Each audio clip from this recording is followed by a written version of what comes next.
વાસ્તુશાસ્ત્ર મુજબ 8 દિશાઓ હોય છે, જેને અષ્ટદિક કહેવામાં આવે છે.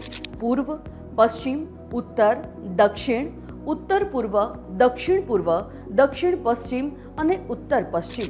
અને પ્રત્યેક દિશાનું એક ખાસ મહત્વ છે, જેની જીવનના વિવિધ પાસાઓ પર સીધી અસર થતી હોય છે.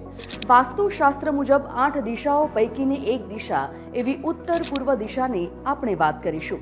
વાસ્તુશાસ્ત્રમાં સૌથી પવિત્ર મનાતી દિશા એટલે ઉત્તર પૂર્વ દિશા, જેને આપણે ઈશાન ખૂણો પણ કહીએ છીએ. વાસ્તુશાસ્ત્ર અનુસાર ઉત્તર પૂર્વ દિશાને ભગવાનનું સ્થાન માનવામાં આવે છે અને આ દિશામાં શાંતિ, સમૃદ્ધિ અને આદર્શ શક્તિઓ વાસ કરે છે. અને એટલે જ કોઈ પણ મકાન કે સ્થાપત્યમાં આ દિશાને ખુલ્લી અને શુદ્ધ રાખવી ખૂબ જ જરૂરી મનાય છે. પવિત્રતા માટે શ્રેષ્ઠ મનાતી આ દિશામાં પૂજાનું સ્થાન, યજ્ઞશાળા કે મેડિટેશન રૂમ ઉત્તમ પૂર્વ દિશામાં બનાવવામાં આવે છે તો તે આધ્યાત્મિક ઉર્જા વધારવામાં સહાયક બને છે.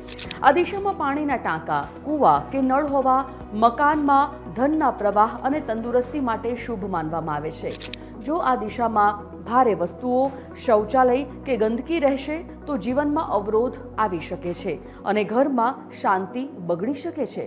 ટૂંકમાં, જો ઘર બનાવી રહ્યા છો તો ઉત્તર પૂર્વ દિશાને હંમેશા ખુલ્લી, પ્રકાશભરી અને સ્વચ્છ રાખવી ખૂબ જ અનિવાર્ય છે, કારણ કે ઉત્તર પૂર્વ ફક્ત એક દિશા નથી, એ તો ઈશ્વરનો દ્વાર છે.